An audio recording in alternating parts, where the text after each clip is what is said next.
Paul. What a great introduction, and what a tremendous honor and pleasure to be here with you today. I am going to step behind the podium and use the PowerPoint in just a little bit, but let me tell you what I want to do. I want to give you an overview of the California Emerging Technology Fund. I want to pose some questions to you. Beginning with, well, if you had a certain amount of money and were told by the California Public Utilities Commission to go close the digital divide in California, how would you do that? So begin thinking about that, because you're going to have to actually answer the questions at the beginning of this class. And then we'll go through what we found by looking at the literature, what we're doing.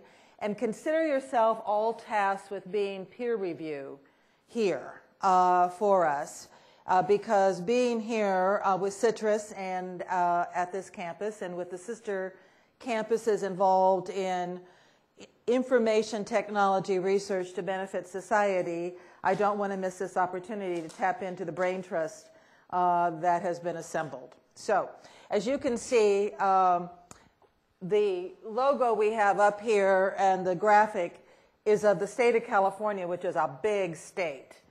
And the Public Utilities Commission said the mission of the California Emerging Technology Fund is close the digital divide.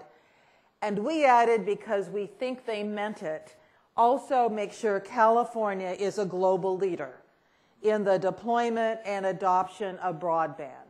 When I use that term, broadband, by the way, it's very generic. It means high-speed internet access, wireline, wireless, any technology that will achieve that.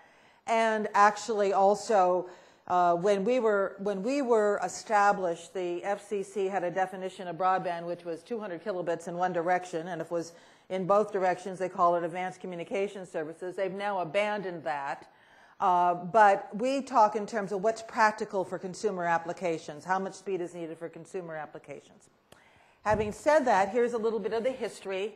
The Public Utilities Commission approved mergers in 2005 of SBC, AT&T, Verizon, and MCI, and reached agreement with them that they would put into this new entity called the California Emerging Technology Fund $60 million. And they would do that over 5 years. That our mission was to close the digital divide. We took it upon ourselves to say we need to leverage those dollars for full. We need to get an impact that's more on the order of 240 million or $250 million, so a 3-to-1 match for what we had. And as I will report out to you, progress is being made. So now here's the question for you.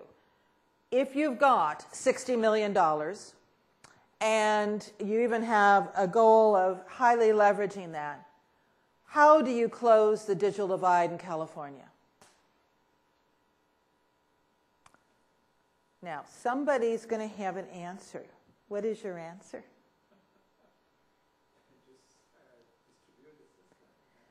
So distribute the system. Other? That works. Pardon? WiMAX. Okay, thank you. Yes, exactly. WiMAX. That's a great technology. One other idea here. So now you're in charge. You've got to close this digital divide. What are you going to do? Yes, sir. Subsidies. Okay. Service. Okay, services. So in terms of like applications of the technology, could you elaborate?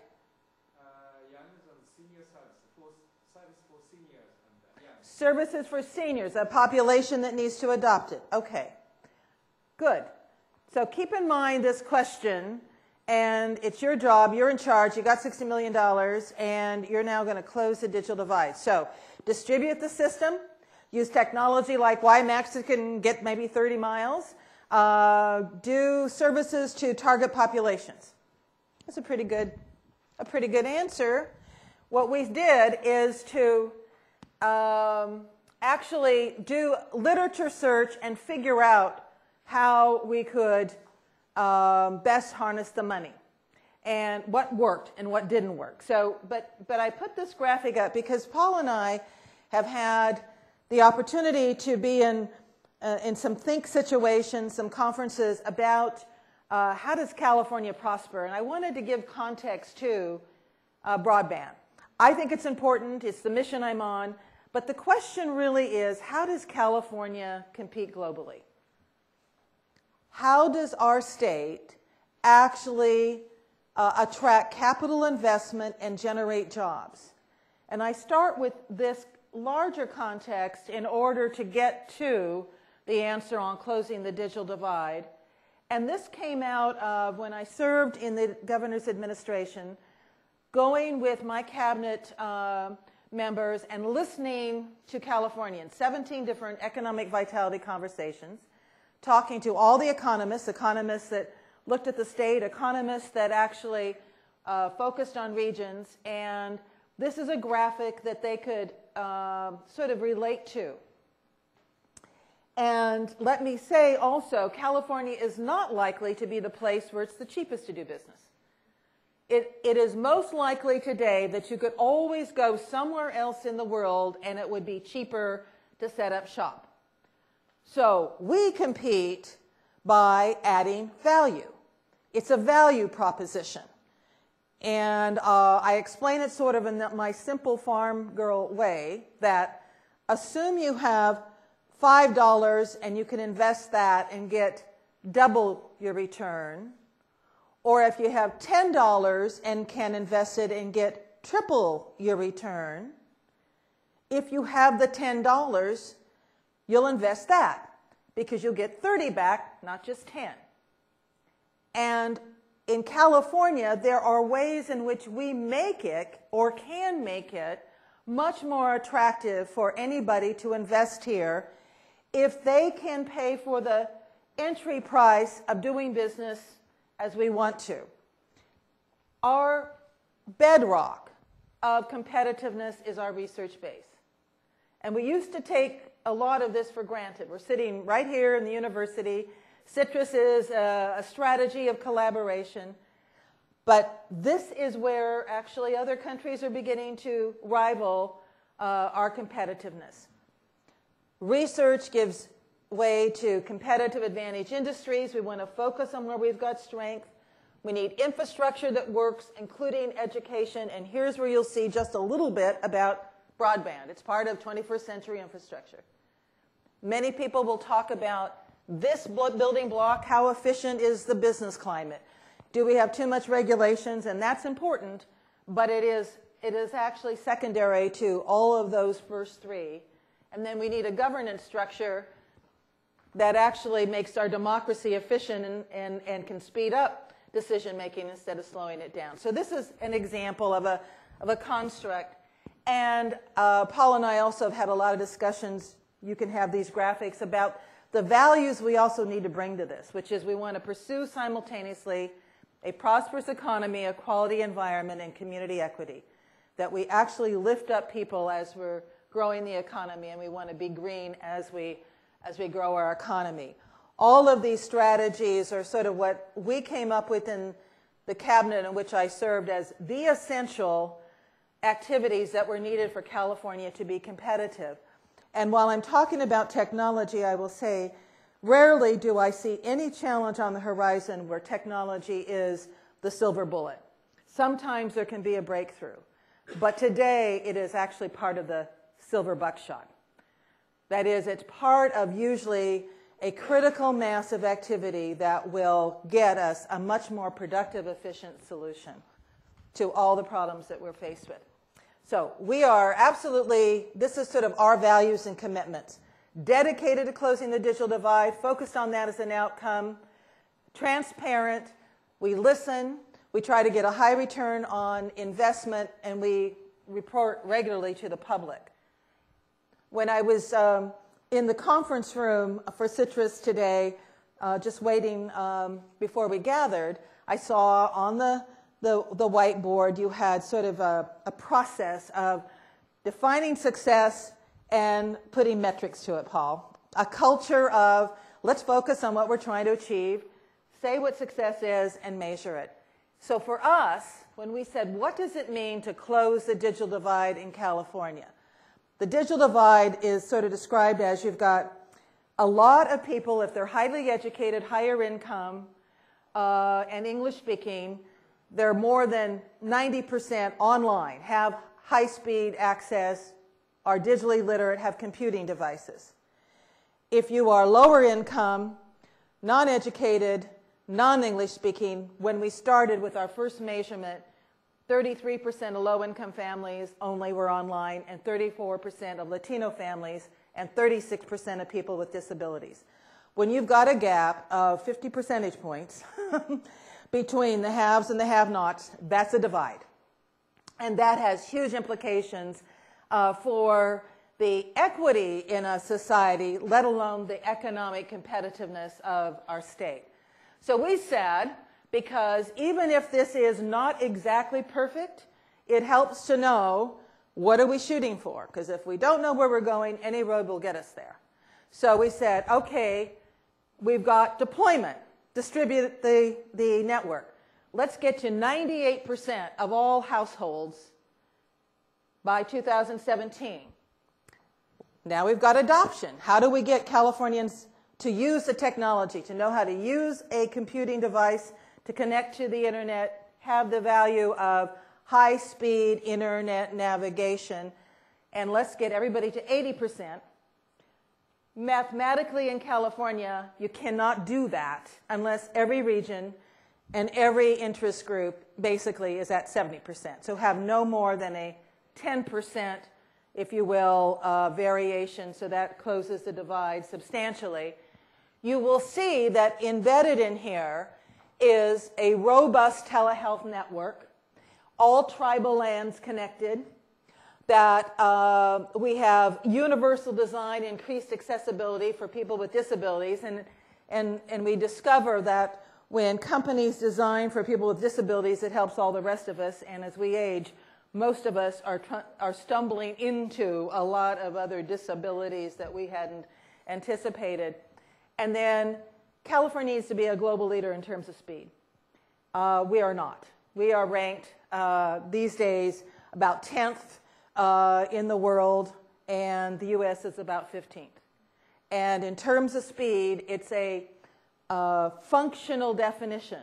Whatever is needed in order to support the prevalent consumer applications. And today, for all practical purposes, that's about 3 megabits down and 1 up.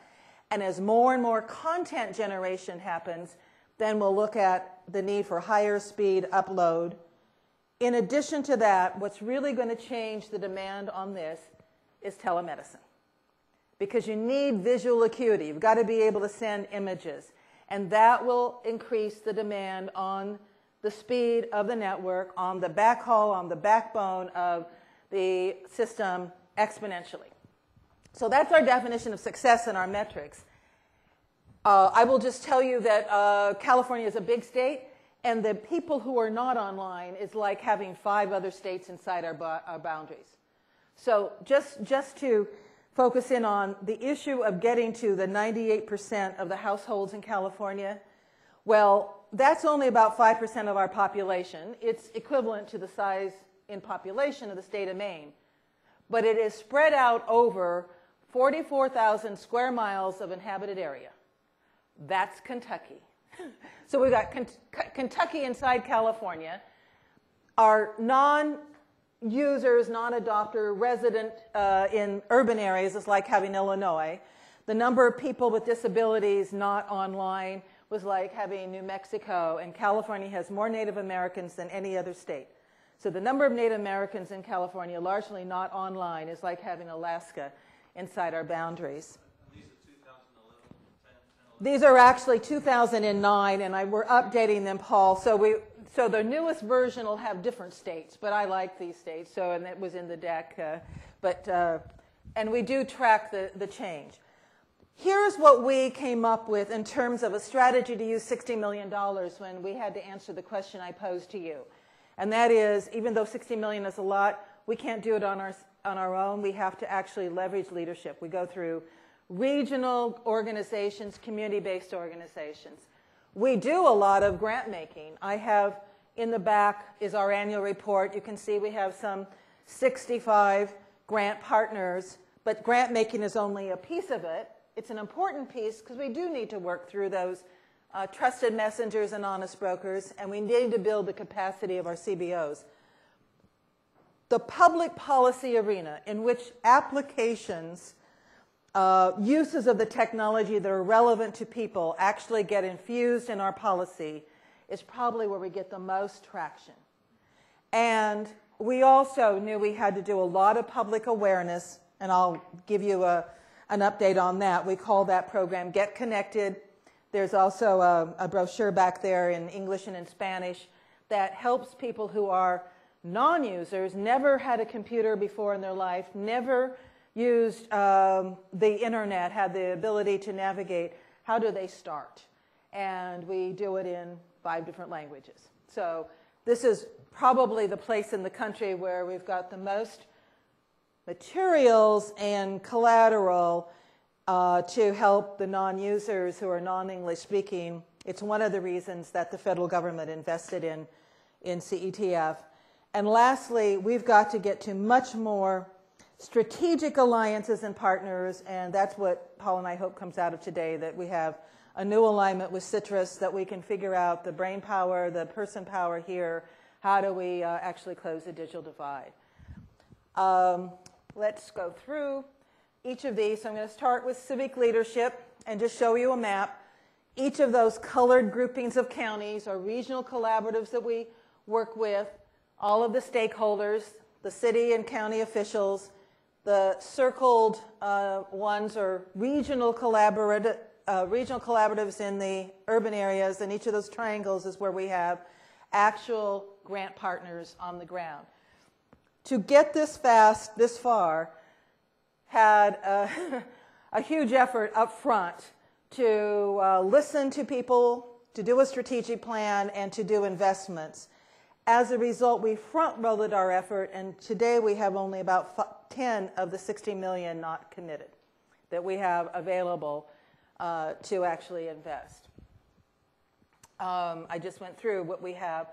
Venture philanthropy, we've done a huge amount focusing on these 3 different groups of consumers. First, rural and remote, and then urban, disadvantaged, and then people with disabilities. Seniors are actually very important. They are part of the demographic that aren't always online. Like I used to call myself a techno-peasant. Like it wasn't natural for me. I now call myself the digital immigrant. I've come a long ways. My kids are the digital natives, and there is definitely this cultural difference. We find seniors in all 3 of these areas. And so we don't overlook anybody, but when we form our strategies, we have focused on those 3 primary consumer groups. I'm pleased to report to you we're meeting our goal. We have met our goal of the 1 to 3 leverage so far.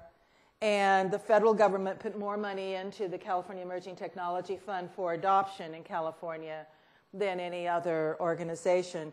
But we have 19 partners. So the way that we get the community involved is by sort of running the interference, doing all of the reporting to the federal government, and helping build capacity of those organizations. As I said, we have only 10 million left, so we're preciously going to steward that.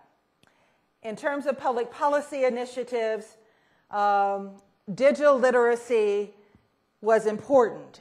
We actually have had the governor sign an executive order saying California, and it is the first state, is going to be totally digitally literate in our students, our workers, our residents.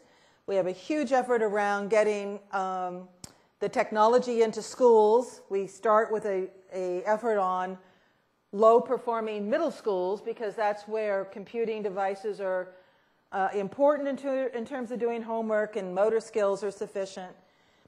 Paul mentioned in the introduction telehealth, telemedicine, and getting all the housing that's subsidized to be wired. We go to where the people are that we're trying to reach.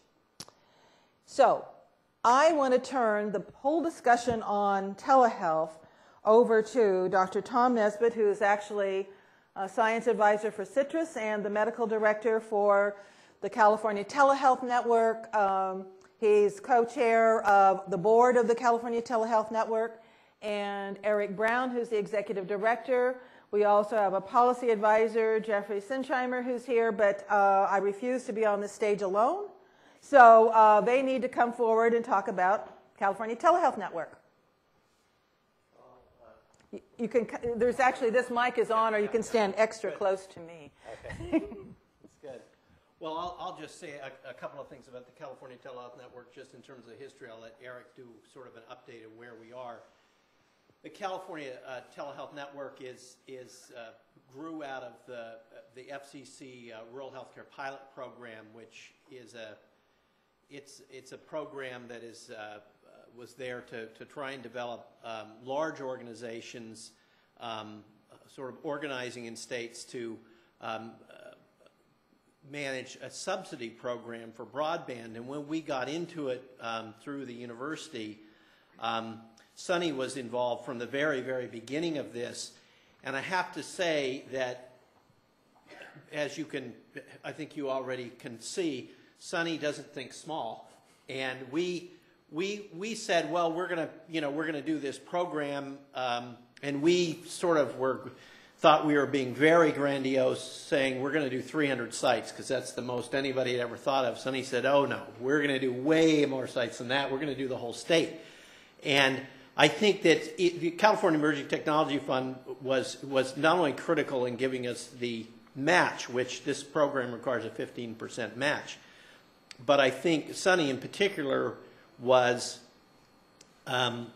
sort of the inspiration that made us believe this was important, and that making sure that health care in this state was, that broadband technology could be used as a vehicle to address sort of disparities in health care, and that we really should shoot very big. And I want to say that CITRIS's role was early on in this process too.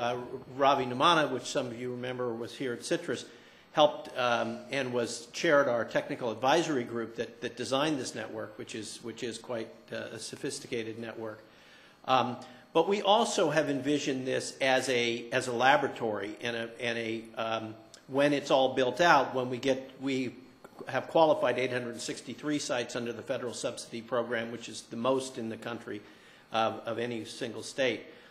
But when we get to whatever, 800 or 2,000, it really can serve as a laboratory, a test bed for university researchers for broadband applications. And we have this vision, fueled a lot by Sunne's enthusiasm, of a technology-enabled healthcare system in the state of California that is really the model for the rest of the country. And I think we're well on our way to that. And I'll turn it over to Eric just to give us sort of an update where we are. Well, so if you imagine in California where it really doesn't matter where you're located, you have access to the same quality care, regardless of whether you're in a rural community 4 hours away from the nearest hospital, or whether you're in downtown Los Angeles or San Francisco. That's really the vision that drives us. And in order to do that, leveraging the capabilities of broadband technology, what we're doing is we're deploying a medical grade network with guaranteed quality of service. So for those of you who may not have heard that term, it basically means we can prioritize what kinds of traffic travel across the network in times of heavy congestion. The CTN traffic never rides on the open internet, on the public internet. It's a point-to-point MPLS architecture. AT&T is our statewide vendor, so we lease the circuits and routers from AT&T and go out and do the deployments. We're one of the few states where the infrastructure costs are fully subscribed. So the FCC's Rural Healthcare Pilot Program provides $22.1 million, or about 85% of the cost. The California Emerging Technology Fund, thank you, Sunny, provides the 15% match. And we even have the state PUC through the California Teleconnect Fund that provides another 7.5% of reoccurring revenue. So with that in our arsenal, what we're endeavoring to do is go out and install circuits in these rural and medically underserved communities for over 800 sites. Sunny keeps reminding me of 2,000. That's because she thinks big. 800 would be the first milestone. We are right now providing, every site has a guaranteed minimum of at least a T1 or 1.5 megabyte circuit. We're seeing increasingly over time that the sites are ordering higher capacity circuits, 10 meg and even 45 meg.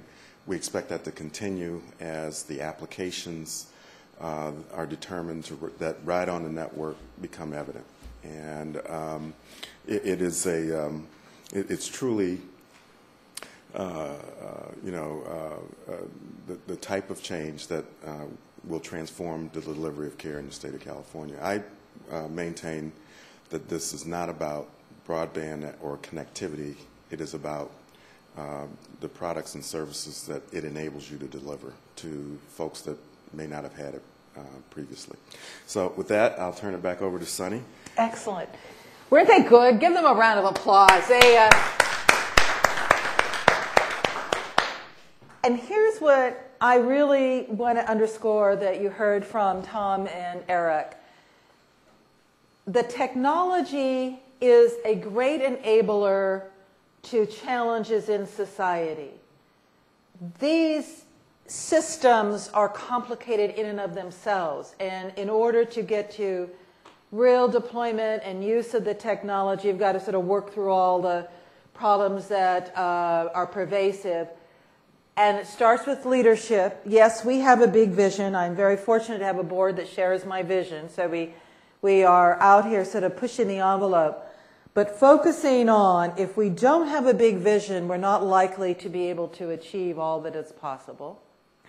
Just yesterday, Eric got to meet, and Tom with Steve DeMello, talking about how is CITRIS going to be working with CTN.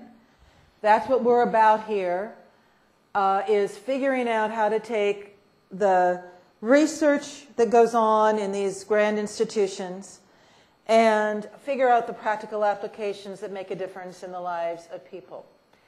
Paul, what I'm going to do is really just jump to the very end and then open up for questions, because the deck you can have.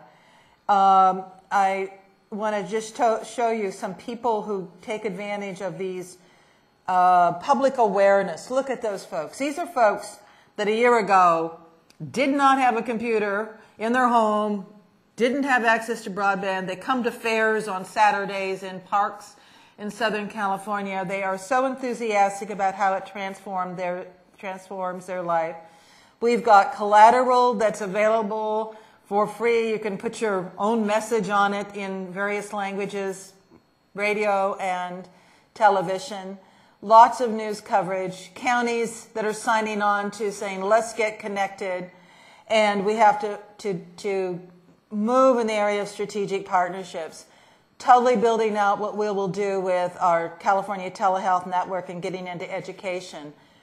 Now, here's where I want to go to. We do have metrics, and the investments that are being made right now will have this trajectory of getting to 98% of the houses connected in 2013. This is a bar graph that shows when we have engaged the regional consortia, you can study this later, you get more cost-effective proposals for broadband deployment because they figure out what assets to link together. Can we use a county building, a state right-of-way? Can we bring together the school district and the public safety network and get service to residences?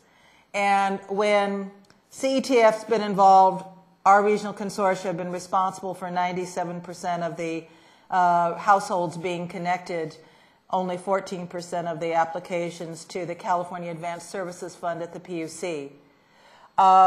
We got our fair share of money in the end from the federal stimulus, but only because we really hassled and mobilized. And there is projects now happening throughout the state. Let me just flip through. You can study. These are the geography of projects that are being deployed. This says we're not fast as the rest of the world. This one is important. We've actually moved California from 55% adoption statewide to 70%.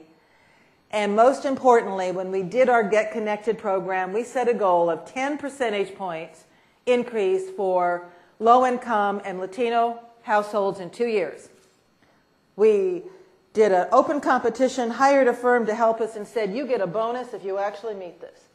And I turned over a bonus because they not only get 10 percentage points, it was 16. We now are within striking distance of actually, in our opinion, getting Californians connected. And this line on rural shows the following, that there is a convergence between adoption by urban and rural, because once you deploy it, people use it. That's an important conclusion. The other sort of corollary that we need to keep in mind is don't put too slow a speed into any community, even if it is not highly populated, because speed drives adoption. So we need to keep that in mind when we're making investments. And these charts, we love these charts. This is about the demographic groups. So Latino and low income, people with disabilities, California overall, and rural households. And you can see the progress to date is a steeper slope than what we need to have to meet our goal of 80% in 2015, to be on target by 2020 to match the federal national broadband plan of 90% adoption. So this is metrics. We just drive everything in terms of performance. It's another way of showing how the bars are increasing. You can see real progress. These are the regions of California. Again, a similar trajectory, similar progress in the Bay Area. We're right there up against the 80% goal. And then we have, as we think, this is how I sort of represent what have we done overall in 4 years. We had a strategic plan. We've said what is success. We know what the metrics are. We measure them. We've leveraged the seed capital as we wanted to. I'm not only aggressive, I'm frugal. Do not say I'm a cheap woman, but I am frugal.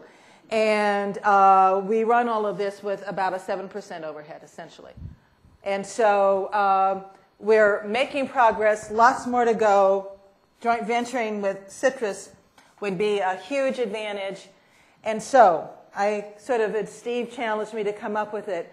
We do a statewide survey each year with the Public Policy Institute of California and Zero Divide.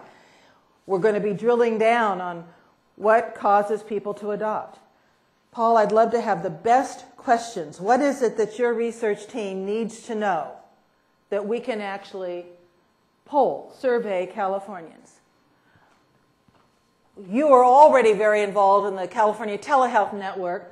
Fortunately, last year, the legislature, Senator Alex Padilla, said we need a broadband council established in state law, because this has become an issue now nationally with the National Broadband Plan, and CITRIS should be a technical advisor, so I'm going to drag you into that. We need to know how we get really affordable broadband that's green, and today, earlier, Jeff Wright said, well, you've been able to figure this out for UC Merced. Great, because we need hotspots like libraries and schools where the community that's disadvantaged living around that school or the library can actually get access to the internet and be able to do that at an affordable price. How do we actually look at, and I went through the maps closely, if we're trying to get to 98% of all the households, and we look like we're on track, and using money in the California Advanced Services Fund, unlike other states, we actually have had a couple $1 million that the PUC has put into a deployment fund. And the question is, well, how do we actually get the most bang for the buck and looking at strategies? So I'd love to have your help And the whole notion of accessibility and universal design and technology, I think, has a begging question out there about how to infuse that into the private sector. That's how I would think, and I'm sure you could come up with some more ideas. That's our contact information that's also in the back. I can see what hour it is. Let me just stop and see if we can have a conversation. Thank you very much. Let me take some questions from the floor. Jeff. Very nice. That really puts things in perspective. As you're talking, I'm wondering, and you touched on this a little bit at lunch, there certainly is this very clear digital divide among the between populations, but within populations, there's also a divide, a generational divide, and so forth. And we somehow think that that's going to go away, but the technology is moving so fast that it seems like that divide is opening more than ever these days. Is that something that also can be targeted, and is that significant? To what extent is it significant? So I think you probably did hear Jeff's question of there is, within populations today that are disadvantaged, the technology is moving very fast. So whatever is a divide that we try to close, there still might be a moving target, and in terms of like particularly age. Yes, it is a concern. What strategies seem to have been successful is when they're whole family and whole community strategies. So in many of the demographic groups that you saw, the polling that we do will allow us to look at Latino families statewide or low-income families statewide. It's much harder, not as high a confidence interval in terms of Latino low-income families in Los Angeles, as an example. Therefore, we did like another 1,000 surveying, telescoping out there. So you can't slice and dice down. But what we do find is that within those large demographic groups, if you're higher income and higher educated, then you're adopting at the rate that is California on the average. And so we're trying to then look at the segment that is not. In a family that gets brought into school to home and gets to use the computer at home, if there's grandma or the aunt or the uncle who might be older in the household, they adopt if they have the access to the technology, if the kids are also being exposed to it. Question over here was next. What's being done about the access to the internet, in the sense that there's monopolistic practices being done between AT&T and Comcast, and that the FCC isn't really doing their job, essentially, and that to get internet in Europe, I've heard that it's about half the cost of what it is here. What's happening in that area? Good. The first thing you're going to hear from me is to tell you, given our nature as an organization, not-for-profit, we don't usually get into the middle of those kinds of policy discussions. But what you're raising is an important issue for us in terms of who gets access. And I try to actually not have a division ideologically over is there a monopoly or not. We have the position that's actually in our plan. We want as much competition as we possibly can. We want to enable the competitors for that last mile to actually be able to provide service. I went back to this to show you on this map and in the charts that I was giving you, having the California Advanced Services Fund and our regional consortia helping a whole variety of providers in that last mile. There's more competition. Oftentimes it's a small wireless internet service provider, a mom and pop operation, but they're getting now access to the service, and the costs are much more reasonable for the community. So if you look at, this is the northern part of the state, Willits Online now is competing. Part of what we also need to have is backhaul and shared backhaul and backbone if it's subsidized publicly. So we do take that position. So So the fact that how we actually let the people use the system. So we are not actually right now using pretty much if I say that we have 100% capacity, probably we are using less than half of it. And what's the reason is? One is educational part of it. If I use the metaphor also in the sense of interfaces, look at, for example, 50 years ago, we talking about the VCR, how to program the PCR. And still we're having a problem. How do we actually use the interfaces, the people that use their system better way? And because you are targeting the people that they are not educated. And this keyword or that type of the mouse is not going to help this generation that you want to actually target. And the second one regarding the distributed and the hub that you're talking to school, if using the metaphor of the kind of a sport, so at the school you have this ground of the sport facility that they use it during the time, but after the time, everybody, which is the public, they can use it. We don't have that type of model to have access, this hub that you are setting up. Until 3 school, they can use it, but what's happened between the 3 to the after, like 7 or 8 and 9, that you can use this facility.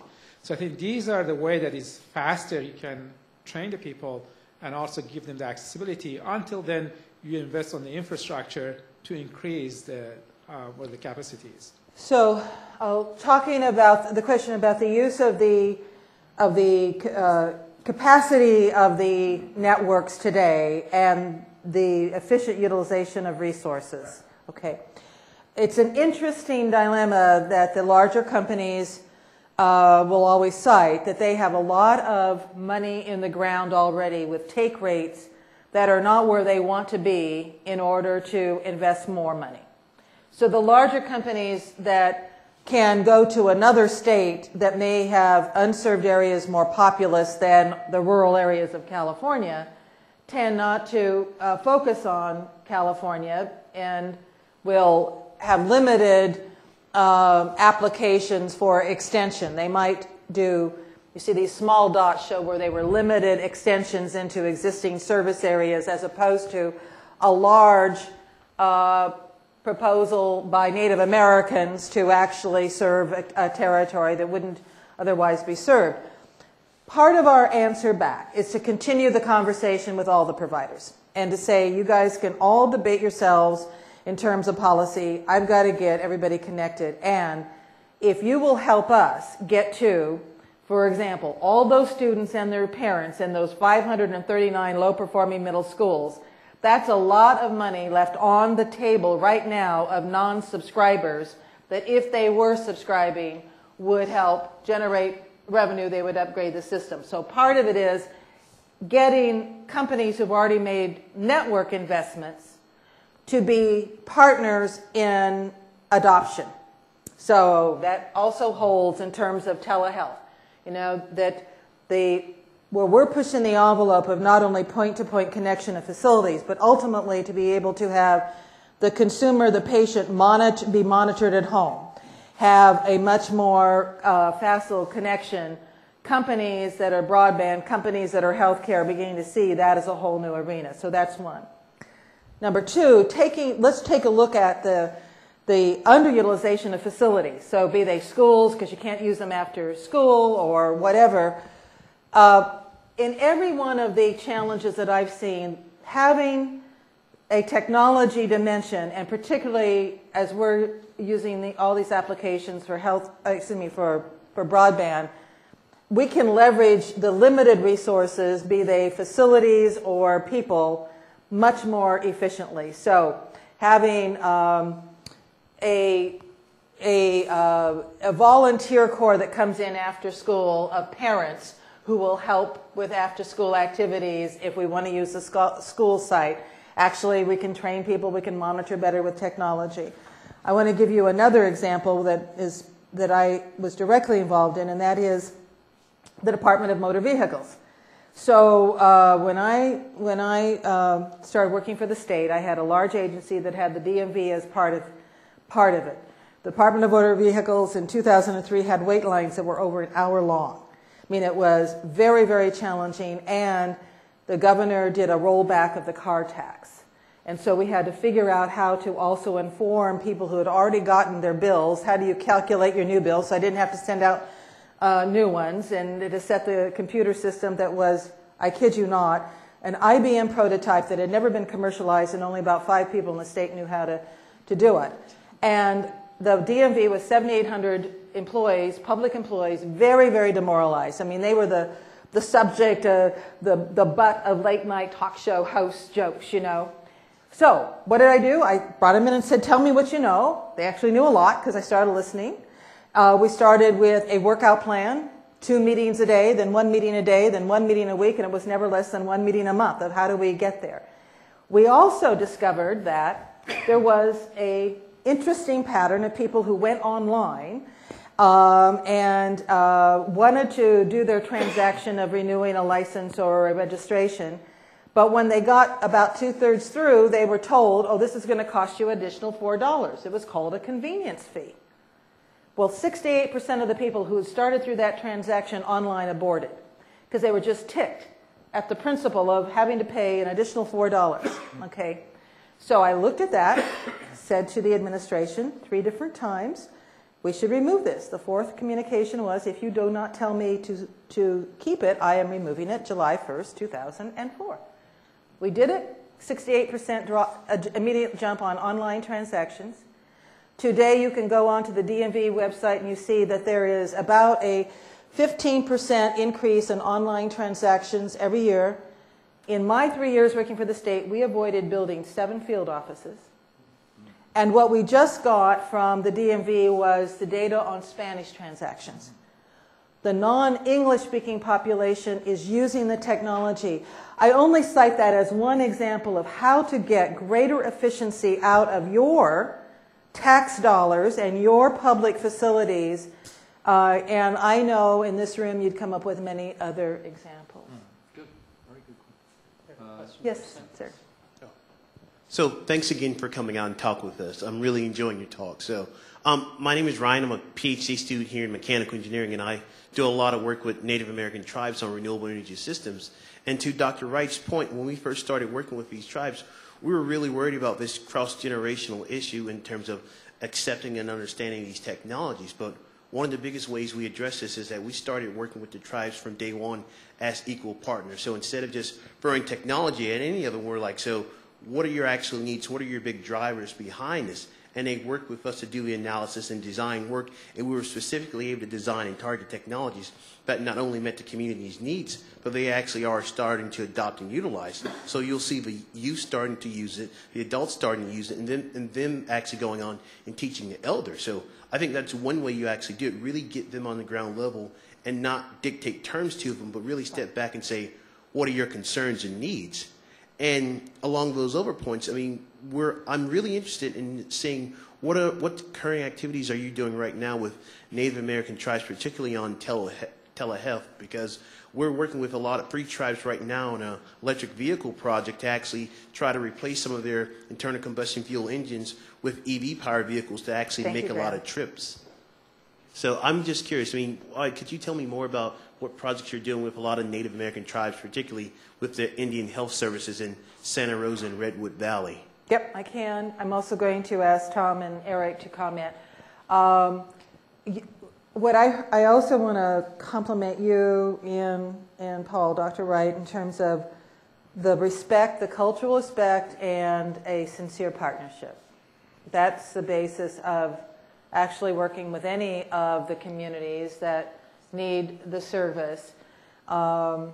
We have outreach to Native Americans throughout California in these regions, and when we're trying to bring the opportunity of the California Advanced Services Fund to the tribes. The tribal lands, there are over 70 set-aside lands in California, probably more at this point, but they tend to be on the edge of our most remote non-tribal lands. And part of what we think is a good strategy is actually having the tribal lands connected who might be able to sell service back into the most remote non-tribal. So please keep that in mind.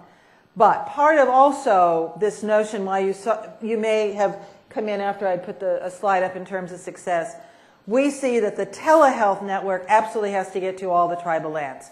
and that has funding potential from the Bureau of Indian Affairs and Interior beyond the sources that we've tapped in so far.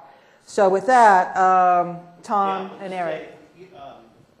I think there's 76 tribal sites that are approved for subsidy. The other thing that we're doing, one thing I didn't talk about, we also received some stimulus funds in the broadband adoption program, and what we're doing is with this, it's about a $14 million grant that one of the things we're doing is creating 15 model e-health communities in California. So model communities about how this is used. And one of the criteria with this is that having a tribal site associated with those communities is key. And the California Rural Indian Health Board is one of our partners in this. So there have been a lot of applications in terms of telehealth. One that just comes to mind is the retinal screening. As you know,